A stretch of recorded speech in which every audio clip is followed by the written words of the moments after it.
What's up? Welcome back to Time Talks Med. Let's continue our cranial nerve series. Cranial nerves are 12 pair of nerves that exit the brain and the brainstem. And in this segment, we will talk detailed about the second cranial nerve, which is the optic nerve. And we will do that by first making a quick scheme of the optic pathway to get an overview of it.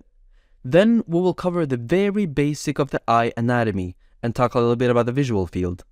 Afterwards, we will go through the course of the visual pathway and talk about all the steps that the optic nerve go through in order to make us perceive and understand what we see. We're also going to shortly go through the visual pathway collaterals. The optic nerve give off collateral branches that aid with the pupillary light reflex and the pathway of convergence. And at the end, we will talk a little bit about the clinical relevance around pathologies related with the optic pathway. So, I want to start by saying that the olfactory and the optic nerves are not true nerves. They are just extensions of the diencephalon. They take the meninges with them as they extend towards the eyes. And they are not covered by Schwann cells like the peripheral nervous system are. It's covered by oligodendrocytes like the central nervous system is. Another thing I want you to know about the optic nerve is that the optic nerve carries visual information to the brain via the optic tract. Let's visualize this sentence. Our vision starts at the eye, specifically the retina. The visual pathway is what we call a 4-neuron tract, meaning it consists of 4 different neurons. The first, second, and third order neurons are located in the retina of the eyeball, and I'll show you a scheme later when we get to it. But it all starts with a visual stimuli from the 3 neurons in the retina. The visual stimuli is then sent through the optic tract, which goes through the optic canal of the sphenoid bone behind the eyes. The optic nerve then crosses with the contralateral optic nerve of the other eye to then continue as the optic tract. So half the fibers go to the contralateral side and half the fibers continue in the ipsilateral side together with the fibers from the other eye. We will go through this in detail in a minute. The optic nerve then goes on and synapses with the 4th order neurons in the lateral geniculate body of the metathalamus. These neurons then take visual information from the retina to the primary visual area in the occipital lobe. Another thing that can happen, we won't go in too much detail into this, but there are some collateral branches that go from the thalamus to the midbrain as well, that are responsible for the pupillary light reflex, coordinated eye movements, and contribute to the motor control of the whole body. There are some collateral nerves going to the hypothalamus as well, which have an important effect on the autonomic functions and also the circadian rhythm. Our eyes control a lot of different functions within us. Alright, let's now start with the very basic beginning of the optic nerve, our eyes. Let's quickly do the eye anatomy. The cornea is a circular kind of transparent layer that covers the pupil, iris, and the anterior chamber of the eye. Back here, we got our lens, which is held in position by small ligamentous bands that extend from the ciliary processes to the lens, called the suspensory ligaments of the lens. We can see the posterior chamber, as well as the ciliary muscles that change the tension of the lens. Then we have the sclera, which is the fibrous layer. The sclera and the cornea are both the fibrous layer of the eye. We got the cornea, which is the vascular layer containing a lot of blood vessels. Notice that the vascular layer consists of 3 parts that are continuous with each other. There are the choroid, the ciliary body, and the iris. Then we got the retina, which is the nervous layer. Another thing we can see here is the vitreous body, or the vitreous humor. This is a gelatinous structure that contributes to the refraction of the light, focusing the light basically. It has a canal in the middle that extends from the optic disc to the posterior pole of the lens. This channel is called the Hyaloid Canal, and it serves to transmit the hyaloid arteries in the fetal life, which supplies the lens in this period. Then we got a bundle of optic nerves and vessels, which is where the optic disc is. But now what we're going to do is have a little closer look into the retina. So let's go ahead and take a small section of the eye and zoom in.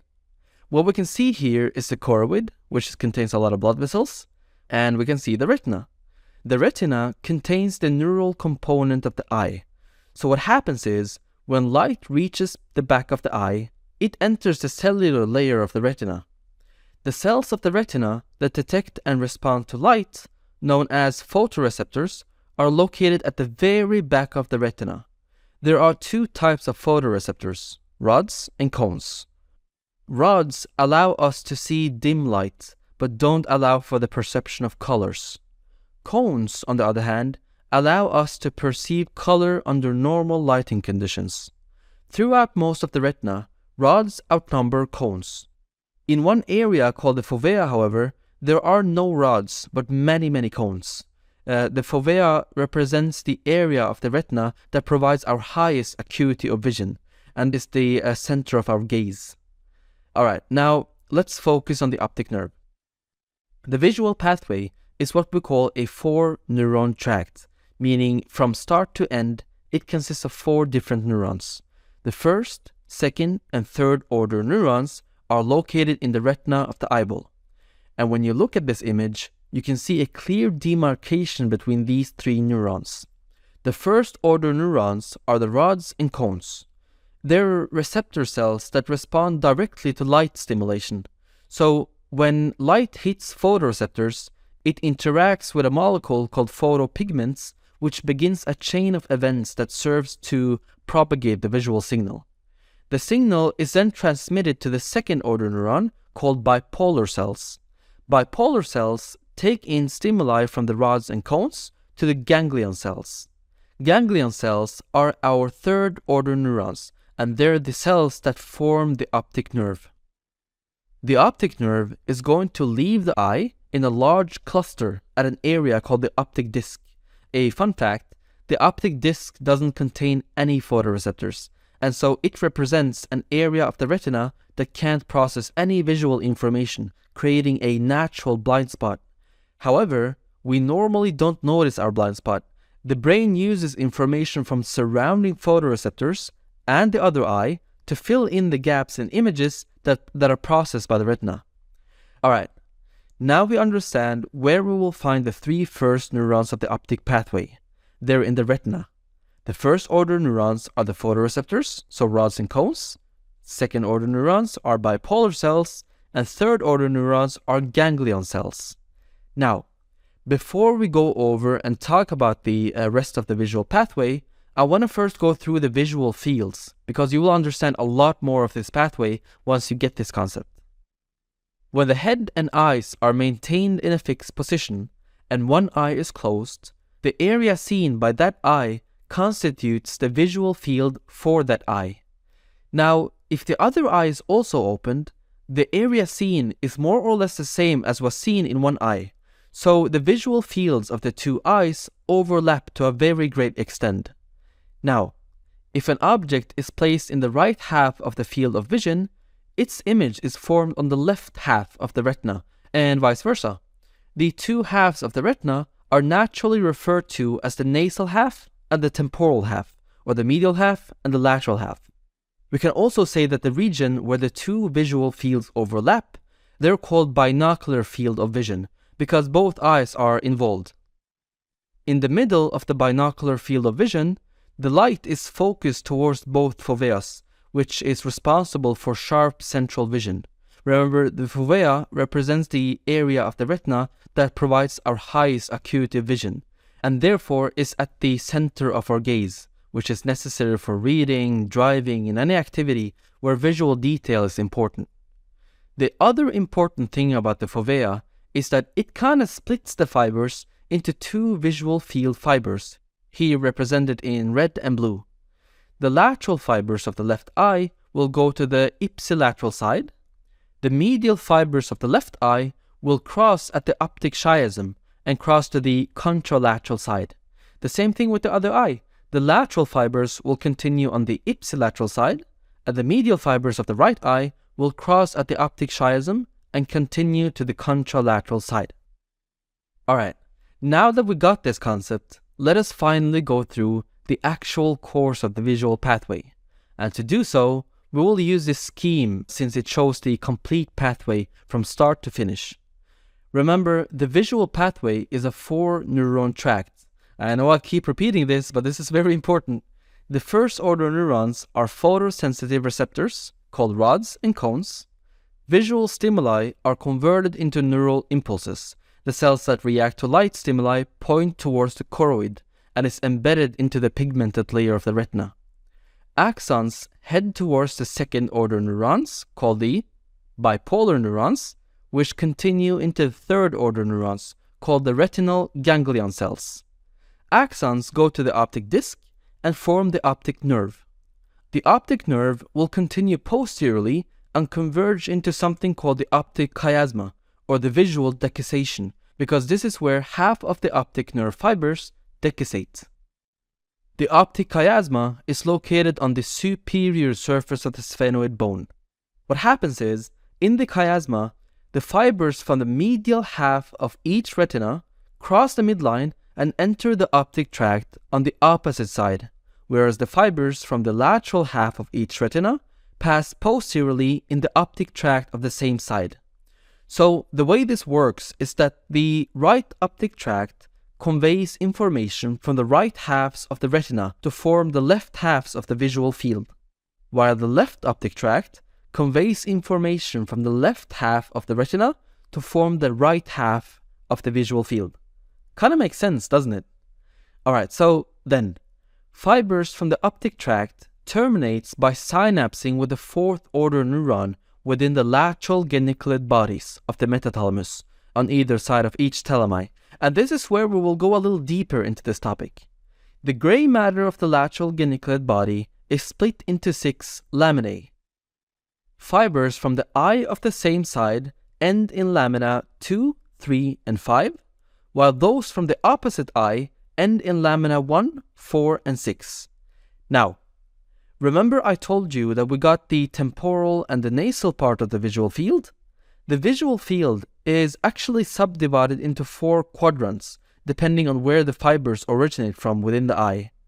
The fibers that come from the fovea, which, contribute to around 90% of all axons leaving the eye, since this is your point of focus, they're called fovea fibers or macular fibers. These fibers are going to end in the central and the posterior part of the lateral geniculate body, and this area is relatively large. Fibers from the peripheral part of the retina end in the anterior part of the lateral geniculate bodies. So, fovea fibers in the central and the posterior part of the lateral geniculate body, and peripheral fibers go into the anterior part of the lateral geniculate bodies. So, the upper half of the retina is represented laterally, and the lower half of the retina is represented medially. Now, you probably don't need to know this in detail, but this is just to show you that specific points on the retina project to specific points in the lateral geniculate body. Now, from the lateral geniculate bodies, what happens? Fibers are going to leave as the optic radiation. The optic radiation ends in the primary visual area of the cerebral cortex, which consists of the cuneus and the lingual gyrus of the occipital lobe, also called the Broadband's area 17. These fibers will go to the primary visual area in 2 different ways. Fibers from the upper half of the retina, which remember is the lower field of vision, fibers from the upper half of each retina, they're going to go from the lateral geniculate bodies directly to the cuneus of the occipital lobe. Fibers from the lower half of the retina, which remember is the upper field of vision, fibers from the lower half of the retina, they loop forward and downward into the temporal lobe to swerve around the inferior horn of the lateral ventricles before turning backwards to the occipital lobe to terminate in the lower part of the cuneus, called the lingual gyrus. This loop it makes before going to the occipital lobe is called Mayer's loop. This is how a point-to-point relationship is maintained between the retina and the visual cortex. One interesting thing to remember here is that the cortical areas of the macula is larger than that of the peripheral areas. And another fun fact is that the macular areas has dual blood supply, which is the posterior cerebral artery and branches of the middle cerebral artery. All this because remember, the macular fibers are important for our central vision. and the cortical areas for the peripheral part of the retina is situated anterior to the area for the macula. So, that was the course of the visual pathway. Let's do that one more time. The retina has first, second, and third order neurons. The first order sensory neurons, being photosensitive bipolar rods and cone cells, they synapse with the second order neurons, which are called bipolar cells. The third order neurons are retinal ganglion cells, where axons from the retinal ganglion cells converge to the optic disc and form the optic nerve.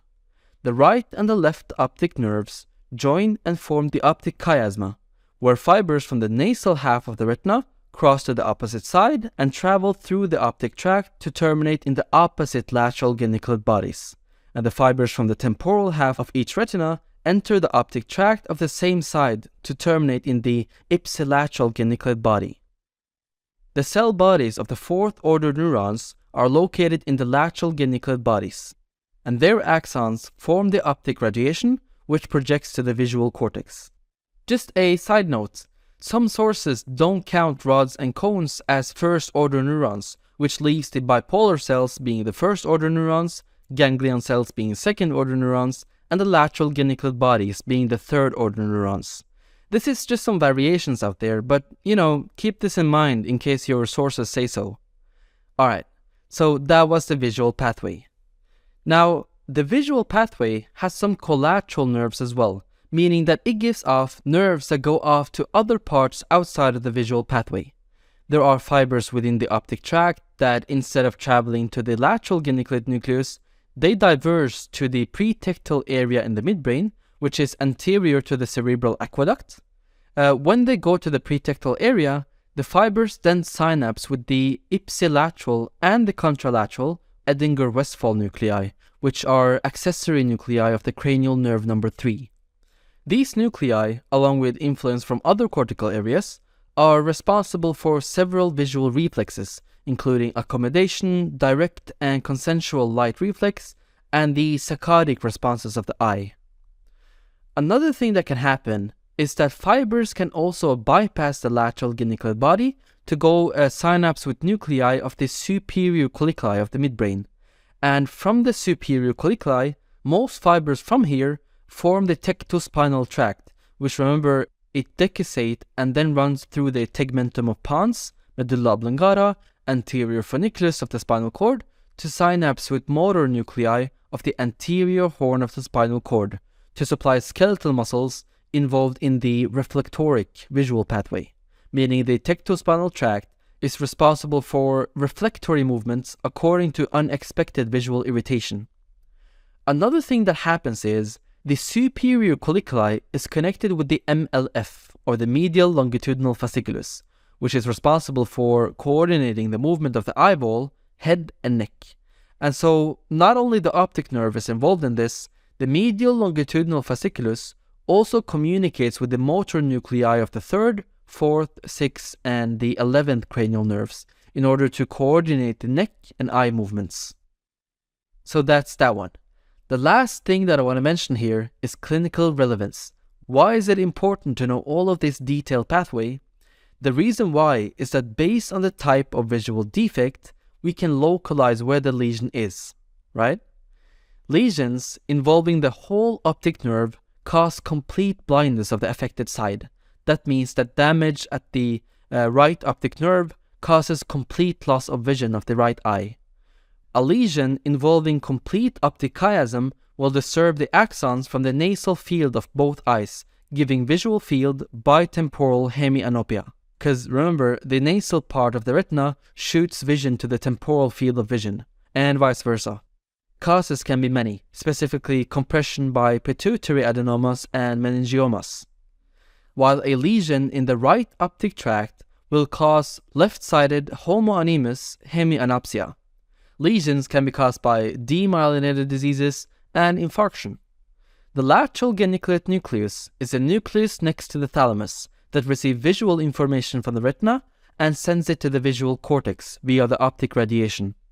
A lesion of this nucleus produces the same outcome as lesions of the optic tract. But, isolated lesions of the lateral geniculate nucleus are rare, but some pituitary adenomas can cause pressure on this nucleus, causing it to degenerate. Now, lesions in the optic radiation. The optic radiation are axons from the neurons in the lateral geniculate nucleus to the primary visual cortex, right? If there's an infarction caused by middle cerebral artery or the posterior cerebral artery, this may affect the optic radiation and can cause quadrant anopias. If, for instance, there's a lesion of the right temporal lobe damaging the Mayer's loop of the optic radiation, that will lead to a loss of the upper outer quadrant of vision on the contralateral side, known as homonymous superior quadrantanopias, or the pie in the sky disorder. If there's a lesion in the visual cortex itself, what happens? The visual cortex is located in the occipital lobe. If there's any partial or complete visual defect that causes the damage to the visual cortex, we call that cortical blindness. It's most of the time permanent as a result of stroke, head injury, or gunshot injuries. Occipital cortex lesions tend to cause homonymous hemianopias of variable size, with or without macular involvements. It all depends on which part of the brain are damaged. Alright, let's recap once again. Our vision starts at the eye, specifically the retina. The retina has first, second, and third order neurons. The first order sensory neurons, being photosensitive bipolar rods and cone cells, they synapse with the second order neurons, which are bipolar cells.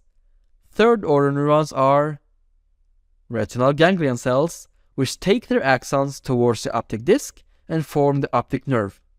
The right and the left optic nerves go through the optic canal and then joins to form the optic chiasma, where fibers from the nasal half of the retina cross to the opposite side and travel through the opposite optic tract to terminate in the opposite lateral geniculate body. The fibers from the temporal half of each retina enters the optic tract on the same side to terminate in the ipsilateral geniculate body. The cell bodies of the fourth order sensory neurons are located in the lateral geniculate bodies. Their axons form the optic radiation, which projects to the visual cortex. So that was everything I had for the second cranial nerve. The next video is going to be about the third cranial nerve, the oculomotor nerve. Alright guys, so that pretty much covers the optic nerve. Thank you so much for watching another one of my videos. If you enjoyed, learned something from it, please remember to like, comment your favorite moment, subscribe, turn on those notifications. If you're looking for other ways to support, go ahead and check the link in the description box. Have fun y'all. Peace.